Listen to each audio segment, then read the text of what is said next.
Welcome to the Deconstructionist Deep Dive. The podcast that doesn't just accept the story. We break it We examine the pieces. and expose the machinery inside. Let's dive in. So our target today, it's bigger than just one supplement or the latest diet craze. We're looking at the whole architecture, this relentless, almost obsessive drive for self-improvement that gets called biohacking. Right. And we're not really here to argue about whether a cold plunge feels good or if some tea has benefits. That's not the point today. No, exactly. We're focusing on the underlying structure, the ideological framework that holds all these different practices together. We're deconstructing what we're calling the biohacking control matrix. Yeah, it's crucial to see it not just as like a list of health tips. It's really a powerful system, almost an ideology. It really is. It tells you how to think about your body, what you need to consume to be, well, worthy almost, and where you should put your energy, both financially and sometimes even spiritually. It's like a proprietary operating system running your sense of self-worth, isn't it? That's a great way to put it. An OS for your self-worth. And the core question we're really digging into today, pulling on all the threads from our research, is this one. What if this whole pursuit, this constant optimizing of your body, what if it's actually making you feel less free? More anxious. And maybe even, deeply dependent on the whole system. Let's start right there at the foundation. Because, to really buy into this whole optimization game, you first have to accept the basic belief system it pushes on you, right? Absolutely. Starts with what you could call the mechanistic model. The body as a machine. Exactly. Simple, kind of brutal, and very reductionist. Yeah. It basically says that the human organism is just a machine. Okay, maybe a complex one, lots of data points. But still a machine, something that needs constant debugging, regular maintenance, and this is key proprietary upgrades. Upgrades that only the experts can give you. Right. And once you accept that premise, that you are a machine, well, the matrix has you. Because machines are fixable, but they always need outside input, don't they? Someone else has to manage what's supposedly broken. Which leads directly to, I think, the core psychological engine driving this whole thing, perpetual inadequacy. Oh, definitely. The system needs you to see yourself as perpetually broken. Or at least unfinished. You're never just. You're basically required, functionally mandated, to believe you're always operating in a state of suboptimal health. Like, maybe you're only running at, say, 65% capacity. And that gap, that missing 35% of potential, that's the gold mine. That's what generates the demand. Yeah, it forces continuous intervention, constant testing, endless tweaking of protocols. Your life becomes this never-ending beta test for yourself. The psychological toll of that, it's huge. Because feeling inadequate isn't enough. It has to be validated. Which brings us to the quantification fetish. Yes, the obsession with numbers. Reducing this complex, messy, subjective thing we call wellness. That feeling of actually feeling well. Reducing all of that purely to measurable, objective biomarkers. Things you can put on a chart. We see it everywhere, don't we? Smartwatches tracking every tiny flicker of heart rate variability, these super expensive blood panels scoring everything from your vitamin levels to your genetic predispositions. And the goal seems to be this relentless data tracking that actively replaces or even erodes your internal sense of things, your intuition. You're being trained quite methodically to stop listening to your body's own signals. Totally. Instead of trusting that gut feeling about, I don't know, what exercise makes you feel energetic or which foods actually agree with you. You're conditioned to look at the metric, the number on the screen, the external validation from some expensive gadget or an expert's interpretation. What's really striking about this quantification fetish is how actively the system seems to discourage the subjective experience. It pushes back. Right. You might say, look, I slept 8 hours, I feel great, ready to go. And the system immediately replies, but your wearable showed a deep sleep score of only 45, and your resting heart rate was 2 points above optimal. You need to adjust your evening protocol. You're basically taught that your own feelings, your intuition, it's like a faulty sensor that can't be trusted. And this distrust of yourself, it just fuels the dependency creation loop. Absolutely. If your body is this super complex machine that gives you bad readings, then you absolutely need external help. You need the guru, the specialized technical knowledge, just to manage basic biological functions. Think about that. Things like sleep, diet, movement, stuff humans manage for millennia with common sense, maybe some cultural wisdom. Now they're framed as these complex problems requiring an expert protocol, a proprietary system, maybe even a certification to understand. That expert dependency ensures you never really achieve autonomy over your own health, does it? The gurus might sell the idea of independence, hack your biology, right? Okay. But the reality is they're often creating a lifetime subscription. And the protocols themselves, there's this fascinating kind of self-perpetuating trap built into them. Let's call it protocol layering. Yes. The tendency for these routines to get more and more complex over time, it almost guarantees you never reach a simple, effortless state of just feeling good. You see it constantly. You start off with maybe 3 basic supplements, vitamin D, magnesium, things that make sense. Sensible things, yeah. 6 months down the line, you're supplement stacking, like 15 different compounds, nootropics, adaptogens, weird mitochondrial enhancers. And your morning routine has exploded into this 90-minute ritual. Specific timing for cold exposure, then red light therapy, 5 different powders stirred into your coffee. Meditation optimized for alpha brainwaves, whatever that means. This complexity, it's not an accident, is it? Not at all. If the solution was genuinely simple, like eat real food, move your body, manage your stress, the whole matrix would collapse. The system is built for permanent, complex engagement. It's not designed for you to graduate and just live your life. The complexity is the feature. It's not a bug. It's designed specifically to keep you paying, keep you performing, keep you tweaking. Okay, so that lays out the ideology, the operating system. But a structure like this, it needs fuel. It needs money. So let's get ruthless here. Once you've accepted you're this suboptimal machine running at 65%, how exactly does the system make money off that? What's the architecture of monetization?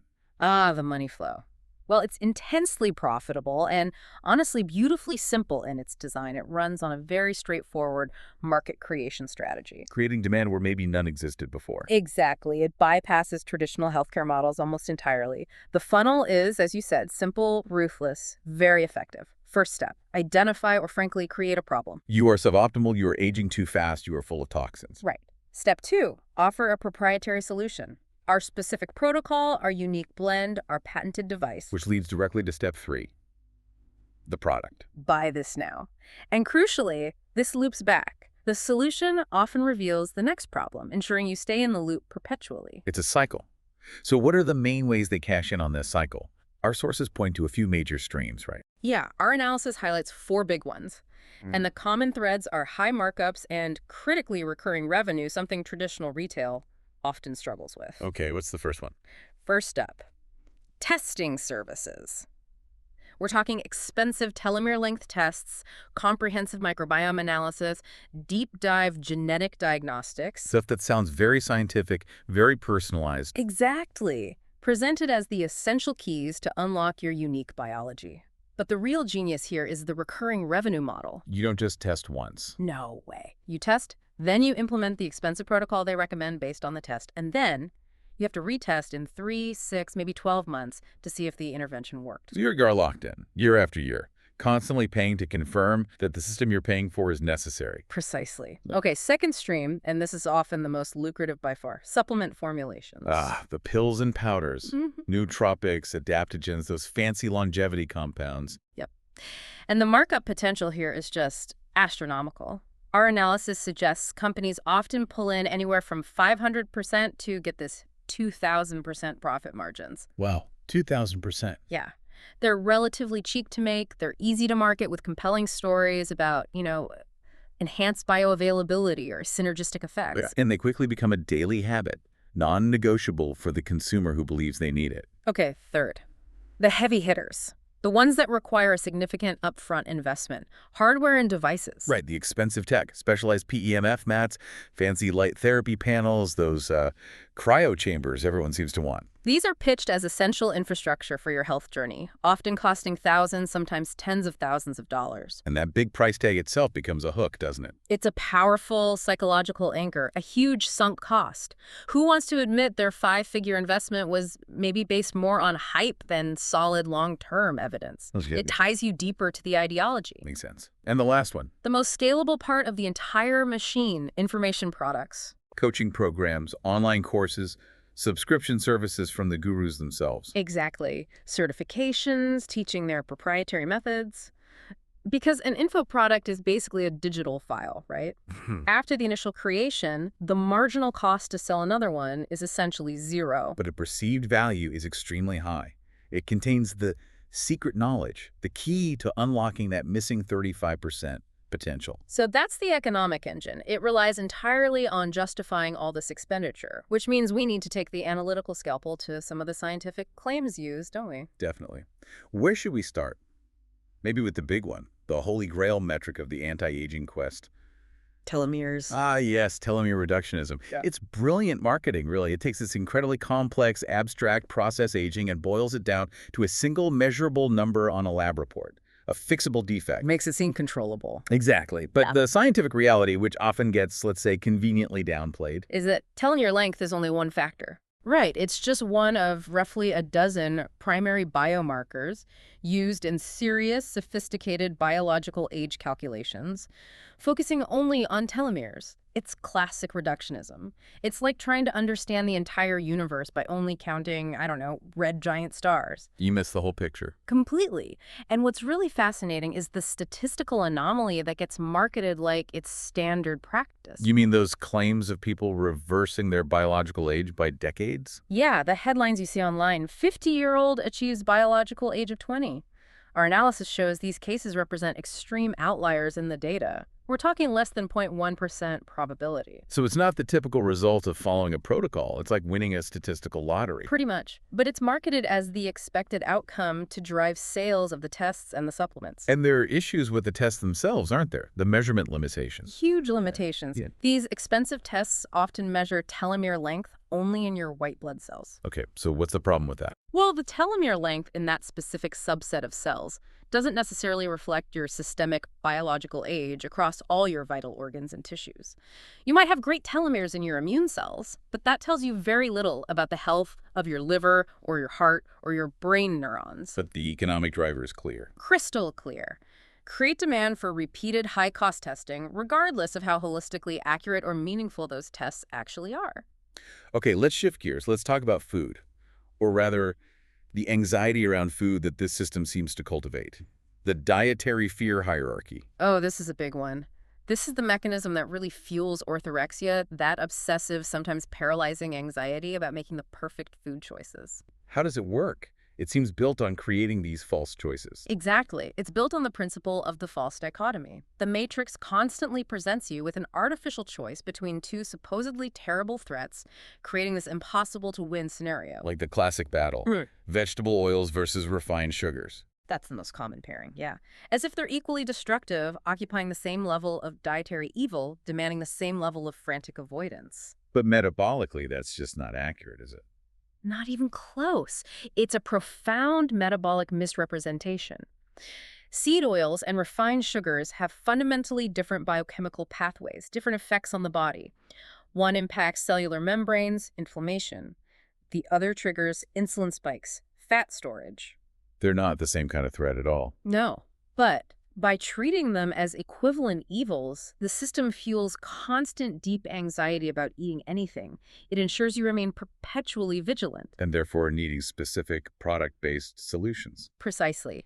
Expensive, clean, seed oil-free mayonnaise, or supplements designed to somehow neutralize the toxins you inevitably consumed. And that creates the orthorexia engine itself, this intense, deliberately manufactured anxiety around achieving food perfection. It guarantees constant compliance, doesn't it? Constant self-scrutiny, and crucially, constant product purchases to fill those perceived nutritional gaps or to somehow compensate for your unavoidable dietary sins. The goal shifts, doesn't it? From just nourishing your body to achieving some kind of moral purity through consumption, which is just unsustainable. Completely.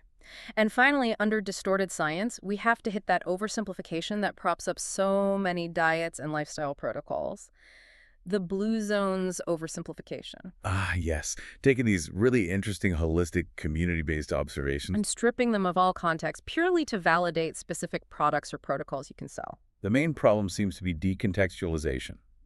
and selection bias. Absolutely. Biohacking protocols will highlight selective evidence, maybe a specific type of bean they eat or how often they fast in a particular blue zone. While totally ignoring all the crucial confounding variables. Decades of lifelong habits, local genetic factors maybe, strong multi-generational family structures, low background stress levels, clean air and water.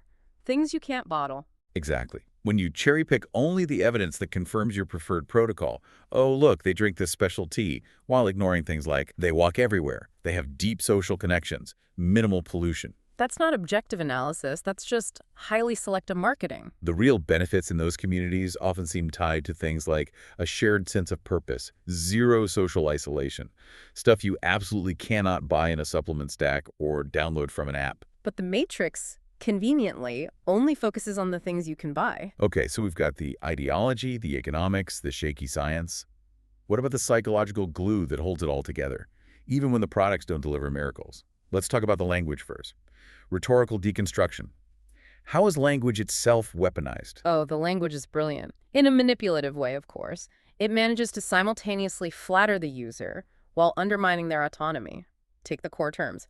Optimization and hacking. Optimization. Yeah. Sounds so Sorry. scientific, measurable. Right. It implies measurable improvement even when maybe none objectively exists. Often it's just a highly disciplined reshuffling of your existing habits, but dressed up in technical jargon to sound superior. And hacking. That one feels different. Hacking is the key psychological trigger, I think. It suggests clever, exclusive shortcuts. It implies you can bypass fundamental biological reality. It tells you you're smarter than evolution, Yeah. smarter than your own body. Exactly. That you're part of an elite group with secret knowledge, offered by the guru, of course. It feeds intellectual vanity while demanding complete obedience to the protocol. And then there's the jargon, the pseudo-medical terms. Designed purely to give a scientific gloss to what might just be consumer preference, like the word bioavailable. You hear that one all the time. All the time. Now, it has a legitimate scientific meaning, but within the biohacking matrix, it's often just used as a fancy-sounding justification for why one company's expensive proprietary version of, say, vitamin C is better than the cheap generic one, often without any rigorous data comparing them. Just trust us, it's more bioavailable. Pretty much. And my personal favorite pseudo-authority term, ancestral. The appeal to the caveman. Right. It relies on this highly romanticized, often completely fictionalized vision of the past. This ancestral way is used as the ultimate authority to justify dietary choices, lifestyle habits. That just happened to require buying expensive proprietary products that definitely didn't exist anywhere in the actual ancestral world. Yeah. Grass-fed collagen peptides weren't exactly lying around the savannah. Precisely. So once the language has primed you, made you feel both special and reliant, then the psychological control mechanisms kick in. These maintain compliance using fear, because fear is a much more consistent driver of consumption than hope. What's the primary fear here? Aging pathology, I'd say. This is the framework that takes normal, unavoidable biological processes getting older, wrinkles, slower recovery, and reframes them as a controllable disease, an optional state, a failure of management. So if you don't manage to look young forever or slow down your aging significantly, it's not just biology. No, according to the Matrix, it's a moral failing, a personal failing. You didn't try hard enough, you didn't buy the right protocols, because the solution was available. Wow, that's harsh. Mm-hmm. And that pairs with toxin inflation. Seamlessly. The Matrix constantly, exponentially expands the definition of what's toxic. It's not just obvious industrial pollutants anymore. It moves to everyday things. Everything. Plastic in your water bottle, compounds in supermarket vegetables, the Wi-Fi signals, the blue light from your screen, the very air in your modern home. Keeps you perpetually anxious. Hyper-vigilant. Exactly. Always searching for the next detox protocol, the next neutralizing supplement, the next air purifier, which conveniently maximizes product purchase opportunities. And to push people to buy now. Urgency manufacturing. This works in two main ways. First, social exclusion. Everyone cool is doing this. Kind of. More like opting out of the latest biohacking trend is presented as a moral failing.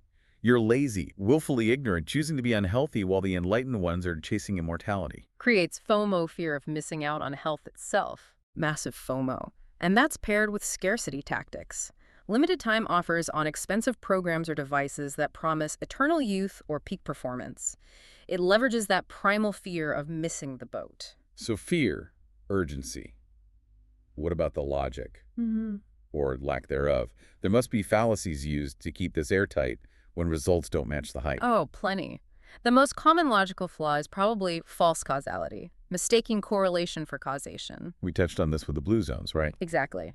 Seeing a habit in a long-lived population, they eat beans, and assuming the beans cause the longevity, when it might just be correlated with 100 other factors you can't buy, like low stress or strong community ties. The matrix simplifies A plus B equals C, so it can sell you C. Perfectly put. Then there's the appeal to novelty. It's new, so it must be better. Right. The claim that being cutting edge, disruptive, or revolutionary somehow overrides the need for actual evidence-based research. The implied logic is, if it's new and kind of secret, it must be effective because mainstream science is too slow or corrupt to see its genius. Dismisses the need for proof. Completely. And when the physical stuff, the pills, the diets, the gadgets, inevitably fails to deliver eternal youth or superhuman performance, what happens then? That's when the goalposts move, isn't it? That's the ultimate defensive play, moving goalposts. This often involves adding non-empirical, fuzzy spiritual requirements. Which leads us straight into spiritual bypassing and commodification. This is a critical pivot point. It really is, because you have this fundamentally materialist biohacking framework, track the data, take the supplements, use the device, and when it hits an empirical wall when it doesn't deliver. Suddenly it embraces the non-material. Out of nowhere. Yeah, jarringly so. All of a sudden, the gurus start talking about the need for finding your purpose or inner healing or soul fulfillment. The contradiction is almost funny, if it weren't so manipulative. Right. You spend years, maybe thousands of dollars, rigorously tracking objective metrics and consuming expensive material things, only to be told, oh, the reason it didn't work wasn't the protocol. It was you. You lacked inner fulfillment. Which, coincidentally, often requires a new, expensive coaching program or retreat to fix. Always. This is what we call the absolution function. It's a brilliant defense mechanism. It protects the entire product ecosystem from ever failing empirically. How so? By transferring the blame. The protocol is always perfect, always scientifically sound, according to them. If it failed, the fault lies with the individual's spiritual deficiency. You didn't do the spirit part right. Your purpose wasn't aligned. So the system itself remains faultless forever. Perpetually. And nowhere is this commodification of the non-material clearer than in the recent trend of psychedelic productivity. Taking these profound, sometimes sacred, sometimes medically necessary practices involving altered states. And co-opting them entirely for capitalist goals. Microdosing LSD not for deep insight or healing, but to focus better on your spreadsheets. It strips the context, the reverence, the potential depth right out of it. Totally. And this commercialization often involves serious risk obfuscation, Downplaying the dangers. minimizing the very real psychological risks of unsupervised psychedelic use, especially for people with underlying mental health issues. Plus, it often just breezes past the legal realities. Recommending Schedule I substances. Yeah, casually suggesting illegal drugs, putting the consumer at significant legal risk while the guru sits safely behind their paywall, selling the secret knowledge without sharing any of the actual danger. That's quite a web. Ideology, economics, pseudoscience, psychological manipulation. But here's the thing. When you step back and look at this whole structure we've just dissected, it's humbling almost to realize the biohacking control matrix isn't actually new. Not new at all. Not fundamentally. It's just a modern, high-tech skin grafted onto some very ancient human anxieties. The fear of death, the fear of decay, the fear of losing control. We should look at some historical precedents, shouldn't we? They mirror this quest perfectly. Absolutely. This pursuit of perfect health, of extending life indefinitely, Wow. it echoes through history. The modern obsession with, say, telomere optimization or finding the magic longevity pill. It's functionally identical to the medieval alchemists' quest for the elixir of life. Right. They were searching for the same thing, a physical shortcut to transcend mortality. They just swapped out mercury and philosopher's stones for peptides and branded nootropics. The desire is the same.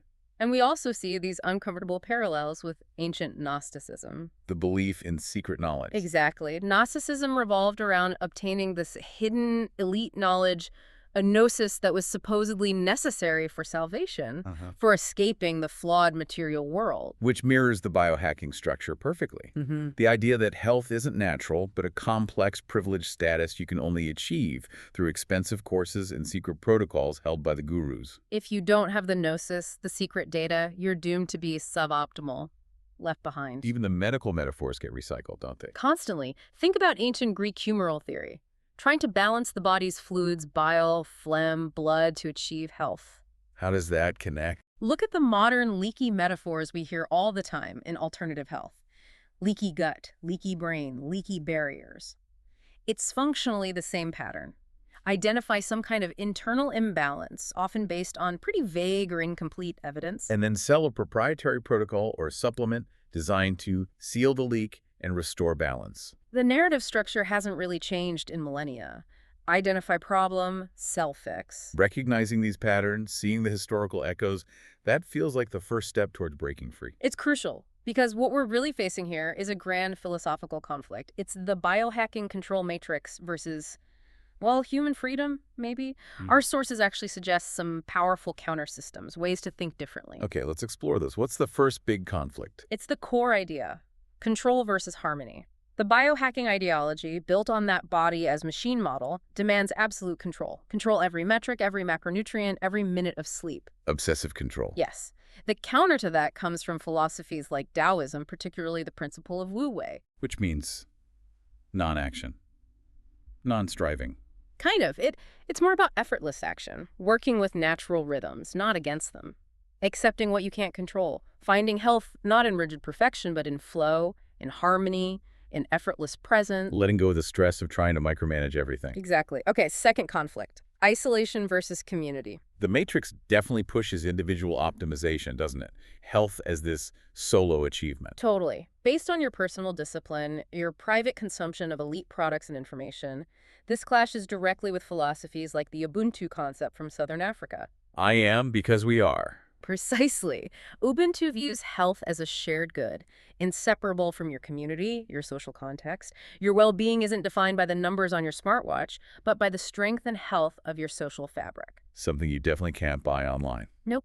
Third clash, consumption versus simplicity. The matrix runs on purchasable salvation, trying to buy your way out of aging, discomfort, mortality itself. Constantly consuming more products, more data, more protocols. The powerful resistance to this comes from philosophies like ancient cynicism. Not modern cynicism, but the original Greek school. Right. In its original form, cynicism advocated for radical simplicity, focusing on essential truths, rejecting societal norms and material complexity, living, basically.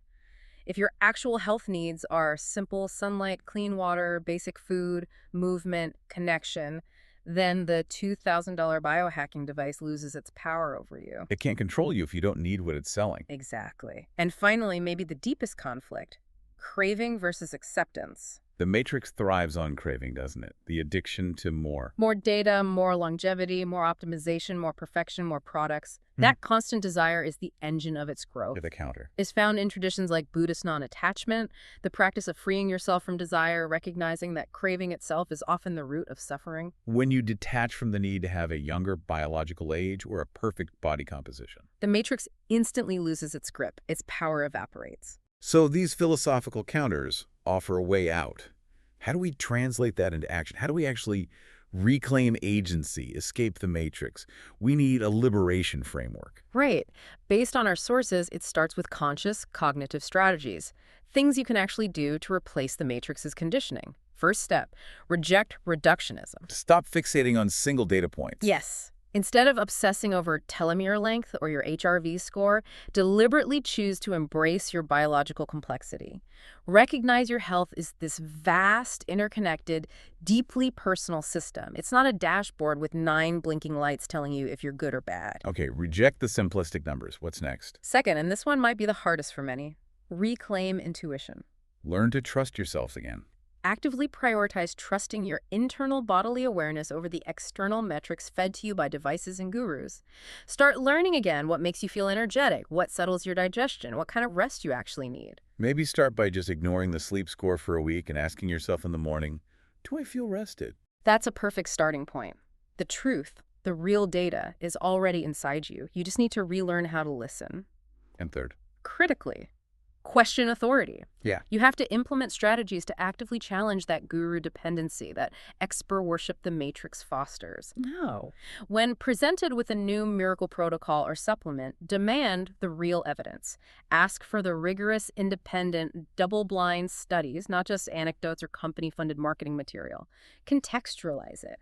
Ask yourself, does this $500 supplement or complicated protocol genuinely make my life fundamentally better and simpler? Or does it just make it more complicated, more anxious, and more expensive? That's the key question, and this all leads to recognizing the ultimate synthesis, uncovering the core deception that really underpins the entire biohacking industry. Yes. The illusion that true human flourishing, genuine well-being can somehow be reduced to buying the right products and following technical protocols. Exactly. By reducing embodiment, this profound, messy, complex, sometimes joyful, sometimes painful experience of being alive in this body right now, by reducing that to a technical problem.